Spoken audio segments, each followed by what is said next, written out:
Thank you, Regal Legal Eagle, for allowing us to narrate their story. Now, let's begin. First contact is such a rare and special thing. Often much effort is put into presenting the best possible picture of one's species when meeting the next. Care and thought is put into each word and every movement to ensure peaceful talks. To say nothing of the style and image presented, that will surely be recorded in pictures and later paintings to commemorate the event. This works best when each species has some idea that the other is near, and they prepare for this, fanning out to send diplomatic fleets to make sure the right people are in the right place, to bring trade, peace, prosperity, celebrations with joyous festivals, and more. But sometimes the wrong people are in the right place. Sometimes the best foot is not put forward, sometimes. Those who step into the light and first greet their new neighbors are not diplomats. Sometimes they bear a grinning skull. Captain Deveros hated being out this close to the Calavian Nebula. The rumors and legends about the mist and the secrets it held always sent a shiver down his spine. Truth be told, he believed far more of those rumors and legends than he let on to the men. Too often had he seen things over his career that defied what any civilized man might think. The Yurmo could venture in with their trade fleets all they wanted. He wasn't going any closer to the nebula than he had to. But unfortunately for him, he had the great and distinguished honor of being the captain of Crown Prince Thulime's ship. As befitting any flagship for a crown prince, the Nuvian Rose was the best the kingdom had to offer. A blend of firepower, armor, and luxury that wasn't matched in any other navy. Indeed, it was a good ship. With one small problem: when the Crown Prince was on board, it was he who gave the command. And in his desire to adventure, he wanted to see the nebula. So, here they were. Devoros had managed to convince the prince to bring a small flotilla, but all that had been in port around Lorsin were smaller patrol craft, good enough to scare off smugglers and the odd pirate, but he never liked going anywhere near the damn nebula without several heavy cruisers. Well, the prince gave the orders, so it couldn't be helped. "Are you satisfied now?" the captain asked as he looked sidelong at the prince. A decent-looking lad, took after his mother more than his father in looks, but Deveros didn't know the king and queen well enough to say which personality he had. "It's quite fascinating. And you say dead ships and ghosts inhabit it?" "Aye, your Royal Highness. Surely sailors don't buy into these stories?" he asked, smirking at the thought. Some do." Deveros didn't mention that he was one himself. "But as you can see, it's really just a mist. Nothing to it, though it plays hell on the senses. Now, if your curiosity is satisfied, perhaps I could turn the flotilla back to Lorsin." "Why leave so soon, Captain? Nervous?" The prince grinned, and Deveros was about to reply when Lieutenant Havins spoke. "Sir, 3 signatures are just coming into range." "Supply ships from Lorsin?" the captain asked, though he felt a chill even as he asked. "No, sir, from the nebula, sir."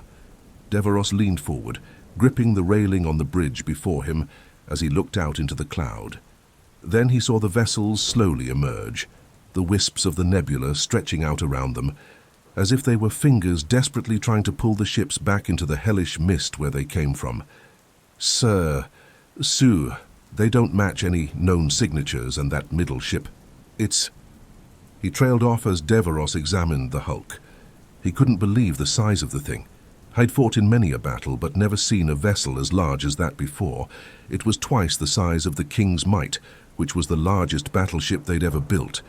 Not only that, but the ships looked dead. He could see scars and battle damage on all of them, but no lights or banners or anything to display their affiliation. "Open a hailing channel," he ordered, then turned to his command chair and pressed the button for the comms. "Attention, unknown vessels. This is Captain Deveros of the Nuvian Rose, flagship of the Crown Prince Thulime, eldest son of King Thamin, ruler of the Desvian Kingdom. You are to identify yourselves immediately." He let go of the button and looked at Havins. "Sir, no response. I'm getting weapons readings, however." Deveros stabbed the button with his finger again. "Unknown vessel. Stand down immediately. We are backed by the full might of the Desvian Kingdom. Do you understand?" He let go and looked to Havins again. "Soon I'm getting something. It's very faint." "Play it," Deveros barked. He then frowned and strained to hear the noise coming through the speakers. Havins turned it up, and then Deveros's blood ran cold as the sound filled the bridge and echoed all around him. It was laughter. Not a joyful, happy sound, but a deep rasping and sinister laugh. "Shields!" he yelled, just as the central vessel fired. He watched a plasma bolt, larger than any he'd ever seen, arc out and slam into the light destroyer Jove's Blessing. The ship buckled and ruptured from the single shot, and he gasped as he watched 50 men turn into a fireball. "General quarters, sound the alarm. Now, shields up, weapons firing." As he yelled, the crew dashed to their stations, and he saw the vessels start to stream forward, finally pulling away from the last misty fingers of the nebula. "Sir, more readings. They're launching small vessels." "They're what?" he exclaimed, never having heard of ships carrying their own light craft. "Fighters? Bombers? What are they?" I don't know, sir." The rows began to shift, trying to bring their broadside to bear, while he saw the jester's flak cannons begin to spew out shots at the oncoming craft. He expected them to split apart and try to avoid the fire, but they came straight through it, the first few quickly exploding under the fire. That didn't stop the rest, however, as they kept coming through, only making minor adjustments. When he saw them slam into the side of the jester, and then the trident, he realized what they were. Boarding vessels. Who uses boarding vessels? Alert the Marines. Deveros only just realized the prince was still with him. "Your Highness, please get to the command bunker in the middle of the ship." The boy was just staring out at the battle that was unfolding, frozen in place by wonder. "Heavens curse ye," he muttered. "Helmsman, get the rows out of here. Full power to the engines." "We're running," the prince asked, startled into saying his first words since the ships appeared. "Aye, we're running. Having the helm is yours." He barked at the lieutenant before standing and gripping the prince by his arm. As he stepped off the bridge, the royal guard were already falling into place around him. He nodded to the marine captain. "We need to get him to the yacht. It should outrun the attackers." "But why are we running?" the prince demanded. "The kingdom does not run. The royal family are not cowards." "Boy, that damn ship destroyed a light destroyer in a single shot. It's bigger than anything I've ever seen, and it came out of the cursed nebula. Our job now is to get you out of here safe." He began to pick up the pace to a light jog as the royal guard kept moving around him and the prince. Deveros could hear the clinking of his medals and commendations. He hadn't been planning for a damn battle. The ship suddenly rocked and he stumbled, but managed to catch himself from falling over. The prince wasn't so lucky, and the captain had to help him up. "The engines are hit. We need fire teams to the engineering bay," Havin's panicked voice said over the ship's comm. Then there were more jolts, but far less intense. "Boarders! So stand by all hands to repel boarders." "Come on, lads," Deveros urged and ran on, now ignoring his shortness of breath as best he could while heading to the ship's private hangar. However, just as they reached the corridor, they heard an explosion and screaming. The hangar was full of the boarding vessels he'd seen before. There were swarms of the unknown assailants charging the Marines. The bastards had swords. Swords. He could see the blades dripping with crimson blood. They didn't take cover from the energy bolts flying towards them. They just charged ahead straight into the Marines. For everyone, a Marine seemed to take down two more would leap forward, ready to drive their blades into his men. "The hangar is lost, the escape pods," he urged then and pulled on the prince's arm. The group turned, now running towards the spine of the ship, as he could hear more explosions and screams echoing through the halls. As they reached the nearest station, he could see bodies strewn about, but a few were trying to pry open the door on an escape pod. He wasn't sure why at first, until he saw the sailor inside, desperately pounding on the glass. There was a fear in the pod and he couldn't get out. "What happened?" the captain asked as the sailors turned. "So some of the prince's guests tried to escape in the pods, that they just blew them up. None got out. The controls are locked up now." Deveros cursed and turned. He couldn't spare any time for the burning sailor trapped in the pod. To the bunker. A distress call must be out by now. Maybe the bunker will hold long enough. Go. The royal guard were more inclined to run now, and Deveros, though in good shape for his age, was panting heavily as he tried to keep up. The guard just made it into the junction before the bunker when he heard the yell. It was something downright feral and terrifying, as it echoed through the halls as the attackers charged down at the guard. Knowing their duty, the guard dropped to their knees, rifles up, as they started to fire down the halls to try and hold off the outright insane boarders. Deveros grabbed the prince dragging him down the only safe hall towards the bunker. He could see the massive vault-like door open before him and the safe room within. He needed to get the prince in there and seal it. Behind him, he heard the cries of anguish as the guard began to fall one by one, overwhelmed by the attackers. The guard captain sprinted past him, picking up the prince and bodily carrying him before tossing him into the room. As he began to push the door shut, Deveros desperately punched in the code to lock the door. There was no time to get himself inside. The door finally shut and he could hear the heavy thunk of the locks sliding into place and let out a sigh of relief for but a moment. Then he heard the yell again and looked down the hall. The last of the guard was on the ground, throat opened by the blade of an attack. Only he and the guard captain were left. Deveros pulled his pistol, fearing down at the attackers. He both saw and heard metal slugs get fired down towards him, echoing around the chamber. Who in the hell still used slug throwers? The guard captain pulled a temporal wall charge from his belt, slamming it into the ground. An ethereal green wall rose up to fill the hall, and the bullets slammed into it, stopped by the field. The attackers pressed on, but as the first of their number pushed through it, they were slowed down, which made it easy for Deveros and the other captain to shoot them the moment they were through. He could see the figures testing the wall then. Their charge stopped. Finally given a moment of reprieve, Deveros studied their forms. They were unlike any species he knew, but he remembered the last time he had a Germo captain on board. As a guest, he'd heard stories.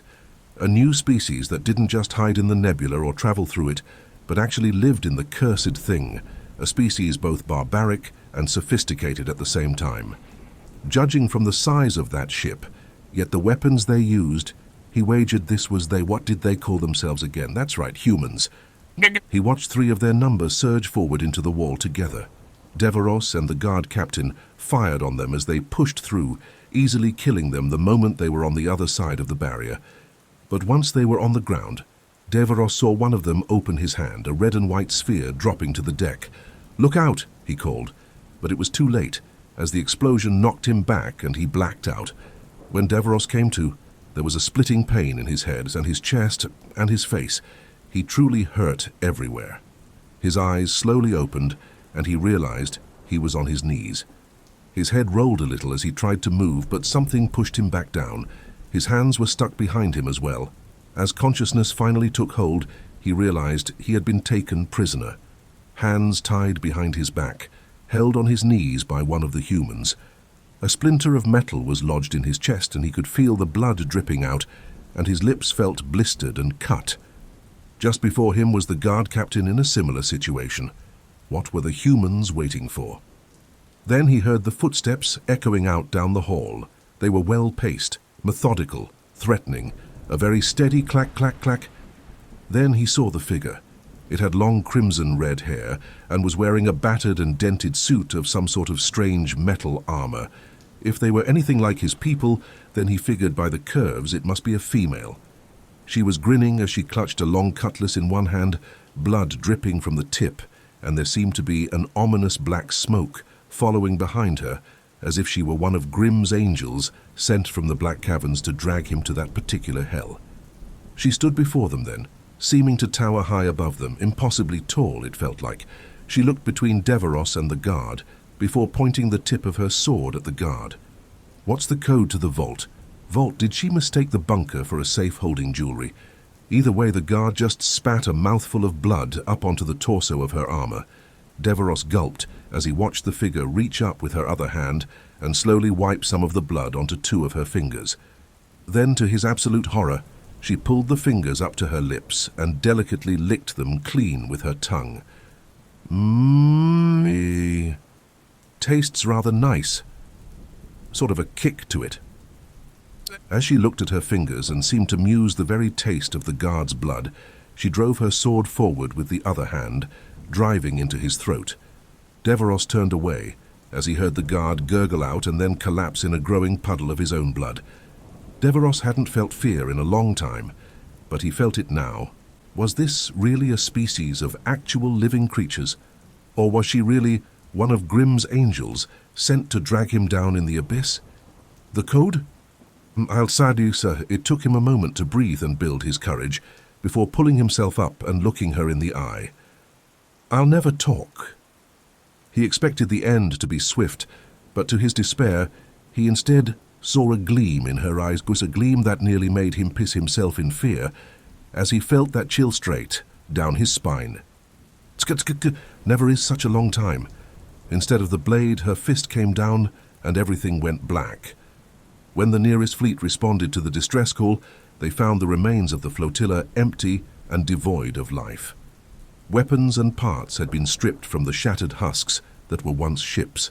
Nothing alive was found on board, just bloodstains and bodies. The central bunker on the Rose had been ripped free of the heart of the ship, but the only clue they had to work with was the image that had been left behind. Painted on the hull of the ship with the blood of the slain, it was a grinning skull sitting atop two crossed swords. You have reached the end of the story. If you enjoyed this story and want to support us, please leave a like and subscribe to our channel, and for every comment that comments heart, I will heart every single one of them. Thank you for your time.